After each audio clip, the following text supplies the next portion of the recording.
आइए जी शुरू करते हैं अपना अगला सेशन। हम क्या कर रहे थे सॉरी हम अपने जो संविधान है उसकी ऐतिहासिक पृष्ठभूमि यानी उसके अतीत के बारे में बात कर रहे थे। हमने आपको बताया था, तो हम जो पिछला सेशन हमने लिया था एक बहुत छोटा सा सेशन, उसका रिकैप कर लेते हैं 1 मिनट में। हमने आपको बताया था कि यूके यानी ब्रिटेन से एक कंपनी आती है जिसको ईस्ट इंडिया कंपनी कहा गया। आते हैं ये व्यापार करने के उद्देश्य से, लेकिन अंततः ये भारत में शासन और प्रशासन संभालने लगते हैं। फिर इस कंपनी की कमियों को सुधारने के लिए और इसकी बढ़ती ताकत को देखकर इस पर नियंत्रण स्थापित करने के लिए ब्रिटेन की संसद कुछ कानूनों का सहारा लेती है जो हमारे इतिहास की पृष्ठभूमि बनते हैं, यानी कि हमारे संविधान की पृष्ठभूमि बनते हैं। और मैंने आपको बताया था कि ईस्ट इंडिया कंपनी में सुधार करते करते करते करते लगभग 1773 से 1853 तक ये सुधार किए गए, 80 साल तक। और जब सुधार की कोई गुंजाइश नहीं बची तो फिर कंपनी का जो शासन था उसको समाप्त करके ब्रिटेन ने खुद अपने हाथ में शासन ले लिया। इसके बाद हमने पढ़ा था 1773 का रेगुलेटिंग एक्ट। तो मोटे तौर पर तेजी से उसके प्रावधान देख लेते हैं। तो 1773 का जो रेगुलेटिंग एक्ट था, ये पहला प्रयास था जब ब्रिटिश संसद ने ईस्ट इंडिया कंपनी पर अपना नियंत्रण जमाने का प्रयास किया। ये पहला प्रयास था इस दिशा में। अब तक जो ईस्ट इंडिया कंपनी थी वो एकदम स्वतंत्र इकाई थी पूरे भारत में। और साथ ही साथ इस अधिनियम ने ईस्ट इंडिया कंपनी के प्रशासनिक और राजनीतिक कार्यों को मान्यता दी। चूंकि वो तो एक व्यापारिक कंपनी थी, उसका प्रशासन यानी एडमिनिस्ट्रेशन और पॉलिटिक्स से कोई लेना देना नहीं था, बट इस अधिनियम ने कहा कि हाँ, आप प्रशासन संभालिए। और इसने एक केंद्रीय प्रशासन की नींव रखी। कैसे कि अभी तक जो ईस्ट इंडिया कंपनी की भी जो शाखाएं थी वो 3 जगह कार्य कर रही थी, बंगाल, बॉम्बे और मद्रास। तो जो बंगाल वाली शाखा थी उसको सुपरविजन का अधिकार दे दिया कुछ मामलों में, जैसे कि एक वॉर हो गया और पीस हो गया। इसके संदर्भ में जो बंगाल के जो गवर्नर था, बंगाल का गवर्नर जनरल था, उसको मद्रास और बॉम्बे के जो गवर्नर्स थे उनके ऊपर कंट्रोल दिया गया, उसको टॉप पोजीशन पर बिठाया गया। ठीक है, तो आगे बढ़ते हैं। इसमें 5 प्रावधान मैंने आपको बताए थे। पहला था निजी व्यापार, उपहार और रिश्वत पर प्रतिबंध लगा देना। दूसरा था सुप्रीम कोर्ट की स्थापना।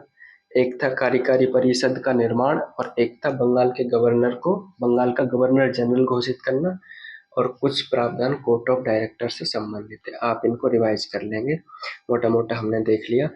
अब मुद्दा क्या था कि ये जो सुप्रीम कोर्ट की स्थापना हुई थी ना, इसमें एक प्रावधान था क्या कि ये जो एक मिनट, हाँ, ये जो कार्यकारी परिषद है ना, गवर्नर जनरल और उसकी कार्यकारी परिषद, ये जो भी निर्णय लेंगे और जो भी कानून बनाएंगे, ये प्रावधान था कि वो कानून इन सुप्रीम कोर्ट में पंजीकृत कराने पड़ेंगे, रजिस्टर्ड कराने पड़ेंगे। और सुप्रीम कोर्ट क्या करेगा, उस पर अपनी अनुमति देगा, उसके बाद ही वो कानून लागू होंगे। तो इस तरह से क्या हुआ कि इस कार्यकारी परिषद, गवर्नर जनरल सह कार्यकारी परिषद और सुप्रीम कोर्ट के बीच एक टकराव रहने लगा। सुप्रीम कोर्ट को लगता था कि चीजें मेरे हिसाब से चलनी चाहिए और गवर्नर जनरल और उसकी परिषद को लगता था कि चीजें मेरे हिसाब से चलनी चाहिए। दूसरी कमी क्या रही कि जो कार्यकारी परिषद थी वो बहुमत के आधार पर निर्णय लेती थी। बहुमत यानी ये टोटल कितने सदस्य थे, 4 सदस्य तो ये थे कार्यकारी परिषद में, और एक हुए गवर्नर जनरल, यानी टोटल 5 सदस्य थे। और बहुमत कितने का होना चाहिए, अगर 3 लोग एक निर्णय के पक्ष में मत दे देते हैं तो बहुमत हो जाएगा। बहुमत का मतलब 50% से ज्यादा। 5 का 50% यानी आधा कितना होगा, 2.5। तो 2.5 तो आधा आदमी तो कहाँ से लाएंगे, तो 3 मान के चलिए। 3 लोग यदि मत दे देते हैं किसी निर्णय के पक्ष में तो वो निर्णय पारित हो जाएगा। अब कार्यकारी परिषद अपनी मनमानी करने लगी। कैसे कि ये 4 लोग थे, अब इनको कोई निर्णय लेना है, कोई फैसला लागू करना है बंगाल पर या पूरे देश में। तो उन्होंने उसको निर्णय को लिया और फिर वोटिंग कराई, और इसमें से 4 में से 3 सदस्य इसकी सहमति दे रहे। यानी अगर बंगाल का गवर्नर जनरल ये नहीं चाह रहा कि वो निर्णय लागू हो, तो उसके बाद भी कार्यकारी परिषद बहुमत के आधार पर उस निर्णय को लागू करने में सक्षम थी। यानी कि बंगाल का गवर्नर जनरल यहाँ पावरलेस हो गया, उसकी शक्ति एकदम क्षीण हो गई। तो इन सुधारों को संभालने के लिए, इन गलतियों को सुधारने के लिए 2 अधिनियम लाए गए, एक 1781 का और एक 1784 का। तो पहले 81 के अधिनियम की बात करते हैं। क्या हुआ कि 81 का अधिनियम मेजरली जो था सुप्रीम कोर्ट और जो गवर्नर जनरल की काउंसिल थी उसके बीच के विरोध को दूर करने के लिए लाया गया था। इसलिए इसको एक्ट ऑफ सेटलमेंट भी कहते हैं। एक्ट ऑफ सेटलमेंट के नाम से भी इसे जाना जाता है, क्योंकि ये सेटलमेंट करता है किस किस के बीच। एक तरफ गवर्नर जनरल और उसकी परिषद है और एक तरफ सुप्रीम कोर्ट है, इन दोनों के बीच सेटलमेंट कराता है। तो क्या सेटलमेंट कराता है ये एक सिद्धांत को लागू करता है, वो है शक्ति पृथक्करण का सिद्धांत। आप भी देखते होंगे वर्तमान के टाइम में एक संसद है, वर्तमान की बात कर रहा हूँ, एक न्यायपालिका है और एक कार्यपालिका है। तीनों अपने अपने क्षेत्र में काम करेंगे और कोई भी एक दूसरे के क्षेत्र में हस्तक्षेप नहीं करेगा। ये है शक्ति पृथक्करण, यानी कि शक्ति सबके पास है, अपनी अपनी है, अपने अपने पास रखें, अपनी शक्तियों का यहाँ प्रयोग ना करें और ये अपनी शक्तियों का यहाँ प्रयोग ना करें, एक दूसरे की क्षेत्र में घुसकर कार्य नहीं करेंगे। ठीक है, शक्ति पृथक्करण का मतलब समझ में आ गया। तो जो आज का शक्ति पृथक्करण है इसकी नींव 1781 में पड़ गई थी, जब ये अधिनियम लाया गया। कैसे शक्ति पृथक्करण? तो यहाँ आप देखेंगे कि न्यायालय को एक तरफ किया जाएगा और जो कार्यकारी परिषद है तो उस वक्त की वो कार्यपालिका थी और विधायिका भी थी, यानी कानूनों का निर्माण भी वही कर रही थी और लागू भी वही कर रही थी। ठीक है, तो कार्यपालिका जो लागू करती है, विधायिका जो कानून बनाती है। कैसे? जो सुप्रीम कोर्ट का न्याय क्षेत्र था, यानी कि जो ज्यूरिसडिक्शन बोल देते हैं जिसको इंग्लिश में, उसको डिफाइंड कर दिया गया। कैसे? पहला कि इसको कोलकाता के सभी निवासियों पर लागू कर दिया गया। अब तक जो थे कुछ सीमित लोग ही इसके न्याय क्षेत्र में थे, जैसे कि कंपनी के कर्मचारी, कंपनी की परिषद, गवर्नर जनरल वाली परिषद। तो अब कलकत्ता के सभी निवासियों पर इसे लागू कर दिया गया। दूसरा, हिंदुओं के लिए हिंदू विधि के द्वारा और मुसलमानों के लिए मुस्लिम विधि के द्वारा उस मामले की सुनवाई होगी। तो यहाँ ये क्या करने की कोशिश कर रहे हैं कि हिंदुओं और मुस्लिमों के बीच एक विभेद करने की कोशिश कर रहे हैं कि अगर किसी हिंदू का केस है तो उसमें जो हिंदुओं के जो धार्मिक जो नियम कायदे कानून है उनके हिसाब से फैसला लिया जाएगा, और जो यदि मुस्लिम किसी व्यक्ति का कोई मामला है तो उसमें उनके समुदाय के नियम कायदे कानून देखे जाएंगे। ठीक है, तो ये 2 पॉइंट हो गए। तीसरा, गवर्नर जनरल और उसकी परिषद को इसके कार्य क्षेत्र से ही बाहर कर दिया गया। हो गया शक्ति पृथक्करण। सुप्रीम कोर्ट अब अलग है, गवर्नर जनरल और उसकी परिषद एकदम अलग है, कोई मतलब नहीं है दोनों का एक दूसरे से, कार्य क्षेत्र से ही बाहर है। यानी कि यदि आप अब गवर्नर जनरल की कोई आपकी शिकायत भी है ना, गवर्नर जनरल और उसकी परिषद को लेकर आपके पास कोई शिकायत है, तो अब आप सुप्रीम कोर्ट जा नहीं सकते, है ना। एकदम विभेद कर दिया गया कि इनकी सुनवाइयां होगी ही नहीं। साथ ही साथ कंपनी के कंपनी के बाकी जो कर्मचारी और अधिकारी थे वो भी सुप्रीम कोर्ट के न्याय क्षेत्र से बाहर कर दिए गए। अब समझ गए आप शक्ति पृथक्करण और कैसे उस गतिरोध को दूर किया और क्यों इसको एक्ट ऑफ सेटलमेंट कहा जाता है। आ रहा है धीरे धीरे समझ में। तीसरा, राजस्व से जुड़ा कोई भी मामला इसके कार्य क्षेत्र से बाहर कर दिया गया। यानी रेवेन्यू यानी पैसे का कोई भी मामला है ना, तो उसको थोड़ी नज़ला जुकाम और खांसी वाली प्रॉब्लम है, तो थोड़ा सा ये प्राकृतिक डिस्टरबेंस होता रहेगा, उसके लिए एडजस्ट करिएगा। हाँ, तो राजस्व से जुड़ा सभी मामले इसके कार्य क्षेत्र से बाहर कर दिए गए। और ये मैंने बताया कि परिषद द्वारा निर्मित कानूनों को अब सुप्रीम कोर्ट में पंजीकृत करने की जो आवश्यकता थी वो समाप्त कर दी गई, पूर्णतः पृथक्करण हो गया। बस यही इस एक्ट का सबसे महत्वपूर्ण बिंदु था कि इसको एक्ट ऑफ सेटलमेंट कहा जाता है। क्यों? क्योंकि ये शक्ति पृथक्करण करता है। कैसे करता है? तो ऐसे करता है। समझ ही गए? आगे बढ़े। एक इसका जो दूसरा प्रावधान जरूरी था कि जैसे सुप्रीम कोर्ट है, ये नहीं, ऊपर जो बना था वो सुप्रीम कोर्ट था और उसके नीचे कुछ प्रांतीय न्यायालय थे प्रांतों में। गवर्नर जनरल इन परिषद। अब क्या हुआ कि जो प्रांतीय न्यायालय थे उनके लिए कोई भी नियम कानून बनाने का अधिकार गवर्नर जनरल और उसकी परिषद को दे दिया गया। यानी गवर्नर जनरल और उसकी परिषद देशवासियों के लिए कानून तो बना ही रही थी, साथ ही अब वह प्रांतों में जो प्रांतीय न्यायालय थे उनके लिए भी नियम कानून बनाएगी। और साथ ही इन प्रांतीय न्यायालयों से जुड़ी कोई भी अपील सुप्रीम कोर्ट न जाकर कहाँ जाएगी? गवर्नर जनरल इन काउंसिल के यहाँ। ठीक है।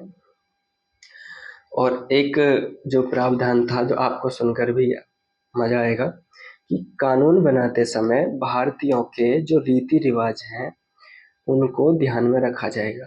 ये प्रावधान क्यों किया गया कि देखो, एक मामला था राजा नंद कुमार, पश्चिम बंगाल में मुर्शिदाबाद नाम की एक जगह है, वहां पर बहरामपुर के ये जागीरदार थे नंद कुमार, राजा नंद कुमार, है ना। तो सुप्रीम कोर्ट क्या करता है कि एक भ्रष्टाचार के मामले में, किसके मामले? भ्रष्टाचार के मामले में 5 अगस्त 1775 को, 1774 में तो उसकी स्थापना होती है सुप्रीम कोर्ट की, एक साल में ही वो इतना बड़ा कांड कर बैठता है सुप्रीम कोर्ट। सिर्फ एक भ्रष्टाचार के मामले के लिए इनको फांसी की सजा दे दी जाती है, फांसी की सजा। वो भी कौन? लैंडलॉर्ड, राजा उस वक्त के, समझे। तो उस वक्त ये सुप्रीम कोर्ट बहुत ही चर्चा में आया और ये पूरा केस बहुत चर्चा में रहा था। तो ये जो का प्रावधान किया गया 1781 के अधिनियम में कि कानून बनाते समय भारतीयों के रीति रिवाजों को ध्यान में रखा जाएगा, तो ये इसीलिए किया गया था। 1781 का अधिनियम क्लियर है? एकदम क्लियर है, कोई डाउट? ठीक है, आगे बढ़े। बस 2 ही चीजें जरूरी हैं कि इसको एक्ट ऑफ सेटलमेंट कहते हैं। क्यों? क्योंकि शक्ति पृथक्करण करता है। कैसे करता है? ऐसे। बाकी ये 2 जो पॉइंट है एग्जाम में आने की संभावना बहुत कम है, छोड़ सकते हैं यदि आपके पास टाइम है और ऊर्जा है, क्षमता है, तो पढ़ने में हर्ज क्या है यदि हम प्रोवाइड करा रहे हैं कंटेंट। चलिए, 81 के बाद अभी कुछ ही साल गुजरते हैं, 2-3 साल, और फिर से एक और अधिनियम लाने की जरूरत पड़ जाती है।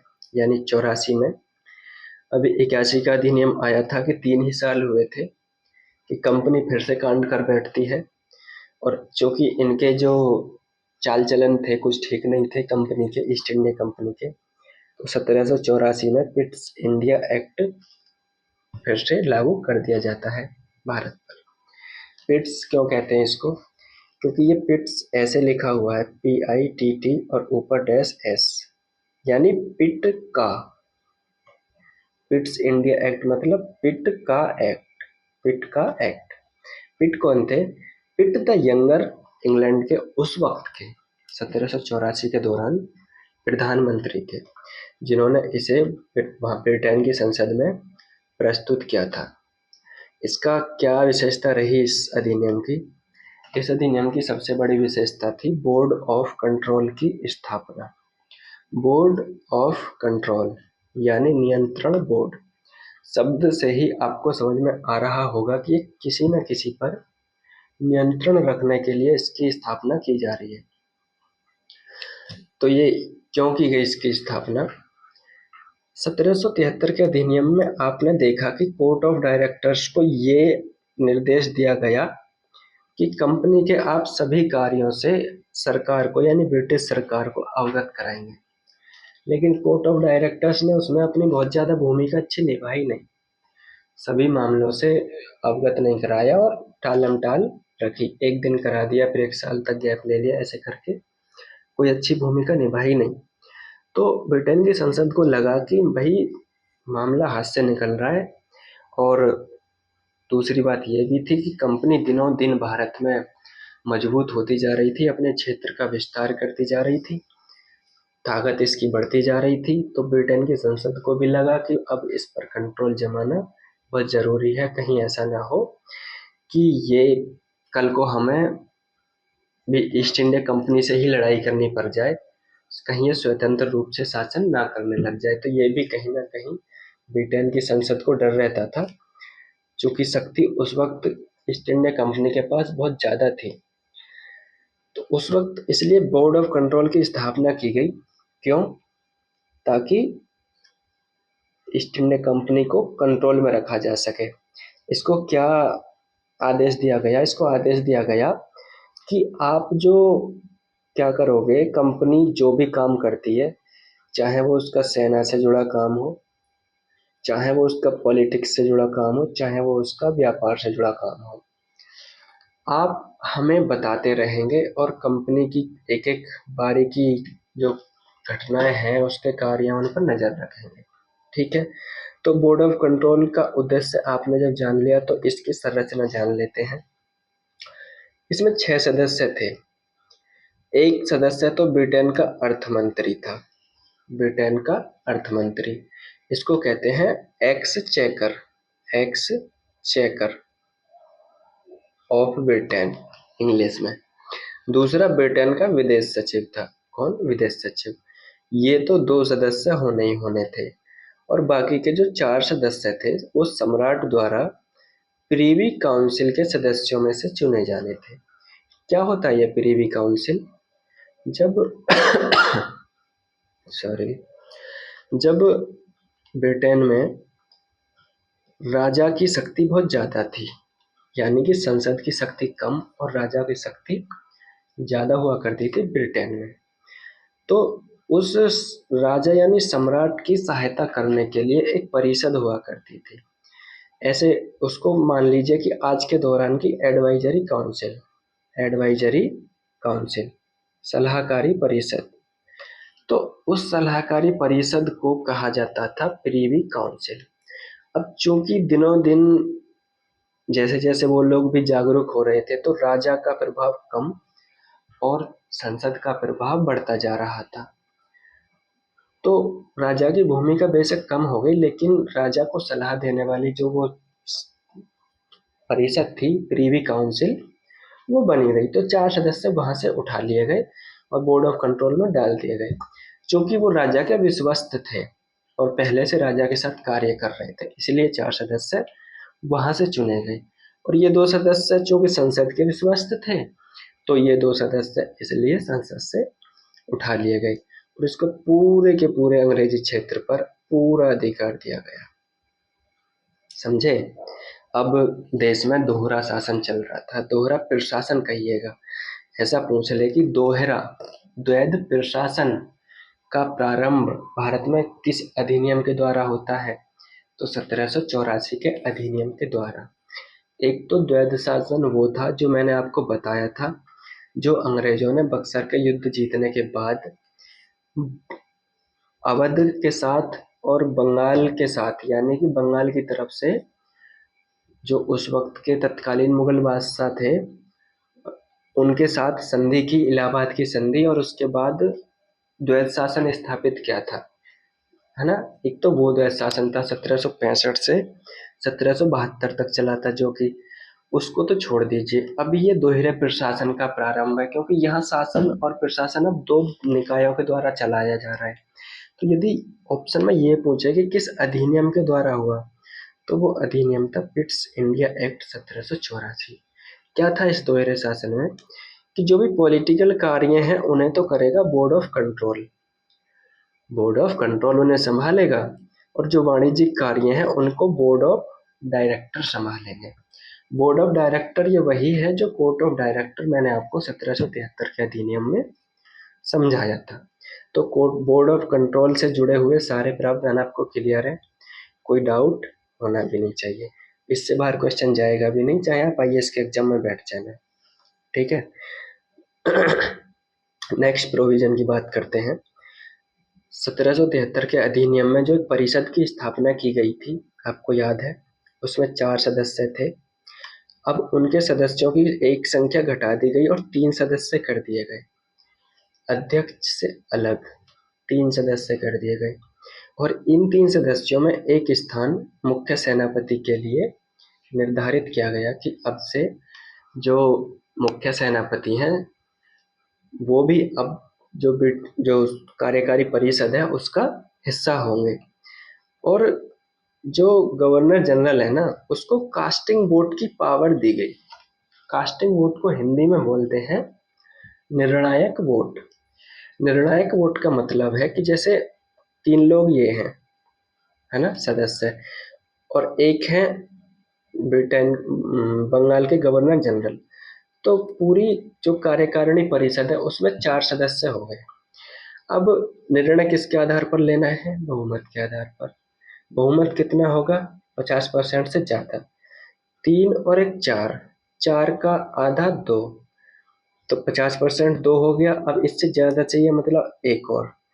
तो अब क्या हो गया कि इफेक्टिवली आपको 3 लोगों की सलाह चाहिए, राय चाहिए, अनुमति आपको लेनी होगी किसी भी नियम कायदे कानून को देश में लागू करने के लिए। और अब जब मान लीजिए कि जैसे ये 3 है और ये गवर्नर जनरल है, अब मान लीजिए आपको बहुमत चाहिए 4 लोगों का। अब 2 लोगों ने इसके पक्ष में, कोई भी निर्णय है उसके पक्ष में वोट कर दिया। एक व्यक्ति ऐसा है जिसने उसके विपक्ष में, वो नहीं चाहता कि ये निर्णय लागू हो। तो अब क्या है कि अब कास्टिंग वोट यानी गवर्नर जनरल के पास ये पावर होगी कि वो ऐसी स्थिति में कहीं भी वोट डाले, यानी कि उसके पास अंतिम निर्णय लेने का अधिकार होगा कि अगर वो इधर वोट कर देगा तो वो लागू हो जाएगा, अगर वो इधर वोट कर देगा तो वो लागू नहीं होगा। वैसे कास्टिंग वोट जो यूज की जाती है वर्तमान समय में, वो तब की जाती है जब 2 लोग पक्ष में हो और 2 ही लोग किसी भी निर्णय के विपक्ष में हो, यानी कि पक्ष और विपक्ष की संख्या बराबर हो।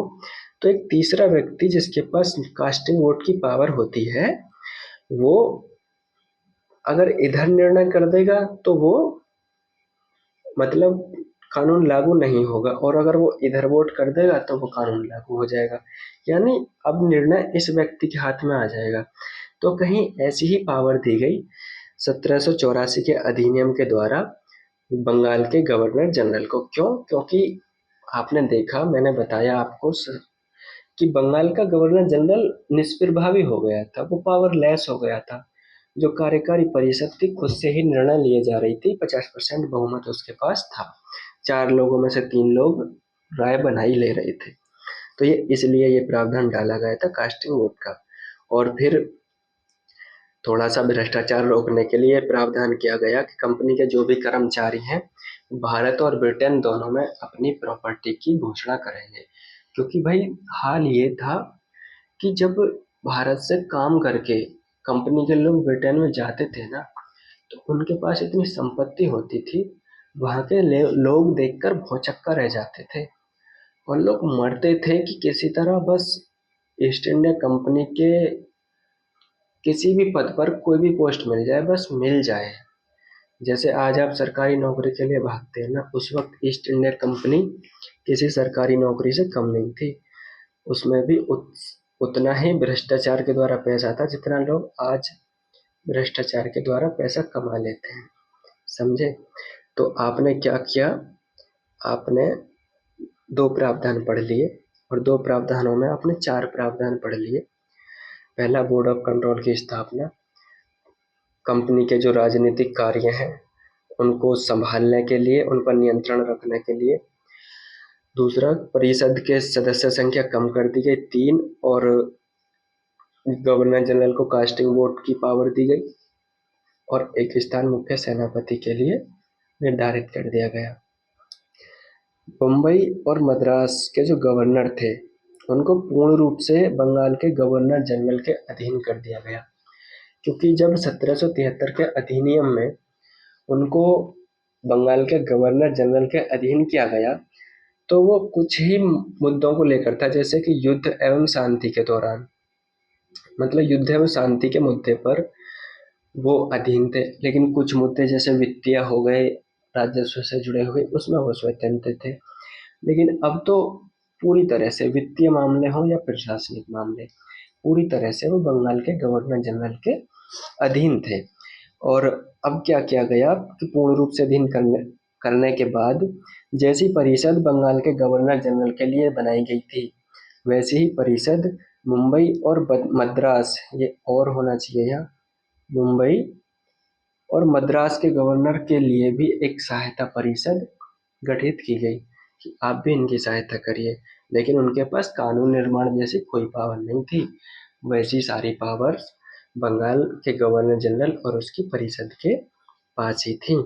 ठीक है, नेक्स्ट प्रोविजन पर आगे बढ़ते हैं। इस अधिनियम के द्वारा पहली बार कंपनी के जो जीते हुए प्रदेश थे, जहाँ तक कंपनी का शासन था, उनको ब्रिटिश अधिकृत प्रदेश कहा गया। नोट कर लेना, 1784 के अधिनियम में ये प्रावधान था कि कंपनी ने जितने क्षेत्रों को जीत लिया, अब उनको ये नहीं कहा जाएगा कि वो ईस्ट इंडिया कंपनी के क्षेत्र है, नहीं, अब उनको क्या नाम दे दिया गया, ब्रिटिश अधिकृत क्षेत्र। इस प्रकार ब्रिटिश सरकार को भारत में कंपनी के कार्यों पर और प्रशासन पर लगभग पूर्ण नियंत्रण मिल गया, यानी उसी के नाम से शासन होने लगा। उसके राजनीतिक कार्यों पर नियंत्रण रखने लगे ब्रिटिश संसद, उसके वाणिज्यिक कार्यों पर नियंत्रण रखने लगी ब्रिटिश संसद। तो इस तरह से कह सकते हैं कि उसके जो सभी कार्य थे उन पर ब्रिटिश शिकंजा धीरे धीरे कसने लगा। और दूसरा प्रावधान क्या किया गया नेक्स्ट, कि देसी राजाओं से, जो यहाँ के जो राजा थे, रियासत वाले राजा, उनसे युद्ध या फिर संधि करने से पहले कंपनी को डायरेक्टरों की अनुमति लेनी अनिवार्य है। यानी अब कंपनी अपनी मर्जी से किसी से युद्ध या संधि भी नहीं कर सकती। देखा कितना कंट्रोल जमा दिया कंपनी के ऊपर, बहुत दिमाग से चलते थे ब्रिटेन वाले पहले से ही। ऐसे ही नहीं उसने पूरे विश्व में हर जगह शासन अपना चला लिया। और एक और पॉइंट पढ़ लेते हैं, फिर बात करेंगे। एक कोर्ट की स्थापना की गई, कहाँ, इंग्लैंड में। क्यों? कि भारत के जो अंग्रेज अधिकारी हैं, यानी भारत में जो अंग्रेज अधिकारी कार्य कर रहे हैं, उन पर मुकदमा चलाने के लिए एक अलग से कोर्ट की स्थापना की गई इंग्लैंड में। तो ये कुछ प्रावधान थे। अब देखिए मैं बताता हूँ इनमें सबसे ज़्यादा जरूरी प्रावधान कौन से हैं। पहला, बोर्ड ऑफ कंट्रोल की स्थापना की गई। इनको अभी छोड़ दीजिए, पहला बोर्ड ऑफ कंट्रोल की स्थापना की गई। दूसरा, सदस्य संख्या घटा दी गई। तीसरा, कंपनी के प्रदेशों को ब्रिटिश अधिकृत प्रदेश कहा गया। ये 3 प्रावधान ऐसे हैं जो आपको एकदम रट लेने हैं, जो कभी भी आ सकते हैं। यानी नॉर्मल आसान पेपर बनाएगा तो ये 3 प्रावधानों में से कोई एक उठाकर रख देगा कि बोर्ड ऑफ कंट्रोल की स्थापना का प्रावधान किस अधिनियम के तहत है। उसमें 4 ऑप्शन दे देगा, उसमें से एक ऑप्शन होगा ईस्ट इंडिया एक्ट 1784। अगर वो टफर साइड पर जाएंगे, एग्जामिनर टफ साइड पर जाएगा, टफ बनाना चाहेगा पेपर को, तो वो ये पूछेंगे कि जो बोर्ड ऑफ कंट्रोल था उसमें कितने सदस्य थे, उसके सदस्यों की संख्या में कौन कौन शामिल थे, और उनकी नियुक्ति कौन करता था। ऐसे करके कौन करता था नियुक्ति? सम्राट, ब्रिटिश सम्राट। ठीक है, और उसका कार्य क्या था, दोहरे प्रशासन का प्रारंभ किस अधिनियम के द्वारा हुआ? कास्टिंग वोट की पावर गवर्नर जनरल को किस अधिनियम ने दी? मुख्य सेनापति के लिए परिषद में स्थान किस अधिनियम ने दिया? प्रॉपर्टी की घोषणा का प्रावधान किस अधिनियम ने दिया? किस अधिनियम ने मुंबई और मद्रास के गवर्नर को पूर्ण रूप से बंगाल के गवर्नर के अधीन कर दिया? 1784 में। एक कोर्ट की स्थापना किसके अधिनियम के तहत की गई? पिट्स इंडिया एक्ट के तहत। ठीक है। और युद्ध संधि से पहले डायरेक्टरों से अनुमति लेना अनिवार्य कर दिया गया तो 84 के अधिनियम द्वारा। आपको सारी बातें क्लियर है? एकदम क्लियर है ना? कोई डाउट? आसान पेपर है। यदि आपको लगता है आपका पेपर आसान आएगा, सिर्फ 3 प्रावधान पढ़ के जाने हैं। आपको लगता है हार्ड आएगा, सारे प्रावधान पढ़ के जाने हैं। क्लियर है? बाहर नहीं जाएगा, इसकी गारंटी है। लिख के ले लो, अभी ले लो, बाद में ले लो, कभी भी आके वीडियो देख लेना कि आपके पढ़ाई से बाहर आ गया। आएगा ही नहीं, गारंटी है। चलो यहीं पर इसको रोकते, फिर मिलते हैं अगले अधिनियम में। छोटे छोटे सेशंस रखेंगे तो ठीक है। बढ़िया से पढ़िए, एकदम मन लगा कर पढ़िए, माँ बाप का सपना पूरा करिए, अच्छी नौकरी लीजिए, शादी करिए, बच्चे करिए, खुश रहिए, हनीमून पर जाइए, देश विदेश घूमिए और एकदम प्रसन्नता के साथ जीवन व्यतीत करिए। नमस्कार।